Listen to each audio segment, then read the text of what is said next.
ஷாரு குட்டி என்கிட்ட நல்லா கோச்சிக்கிட்டாங்க.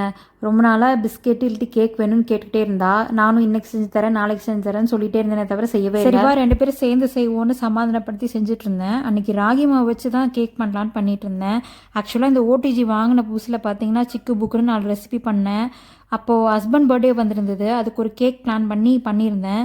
கிட்டத்தட்ட 1 மணி நேரமாக அதுக்கு ரெடி பண்ணேங்க. கடைசியில் அது ரொம்ப சொதப்பிடுச்சு. அப்போ இந்த ஓடிஜி எடுத்து உரமாக வச்சவ தான். பெருசாக நான் எதையுமே செய்யாமல் விட்டுட்டேன். அப்பப்போ பாப்பா பிஸ்கெட் கேட்பா. அது மட்டும் கொஞ்சம் நல்லா வந்ததுனால செஞ்சு கொடுத்துட்டு இருந்தேன். ஆக்சுவலாக இன்றைக்கி இந்த ரெசிபி செய்யும் போதும் ஃபஸ்ட்டு பிஸ்கெட் தான் பிளான் பண்ணேன். ரொம்ப லேட் ஆகிற மாதிரி இருந்தது. அதனால் அதே ரெசிபி வச்சு கொஞ்சம் ஆல்டர் பண்ணி நான் கேக் பண்ணிட்டேன். சொதப்ப தானே போகுதுன்னு நட்ஸை கூட கட் பண்ணல. வால்நட் மட்டும் இருந்துச்சு. அதை அப்படியே கையில் உடச்சி போட்டேன். பட் டு மை சர்ப்ரைஸ் அந்த கேக் ரொம்ப சூப்பராக வந்துருந்தது. பாப்பா ரொம்ப ஹாப்பி ஆகிட்டா. நானும் பரவாயில்லையே இப்படி வந்து அடிக்கடி கேக் செய்யலாம் போல் அப்படின்னு நினச்சிட்டு இருந்தேன். அந்த ஹார்ட் ஷேப்பில் இருக்கிற ஒரு வால்நட்டை பார்த்துட்டு பாப்பா எனக்கு அதான் வேணும்னு எடுத்து வச்சு சாப்பிட்டா. ரொம்ப சூப்பராக இருக்குன்னு பாராட்டினா. நானும் ஹாப்பி ஆகிட்டேன்.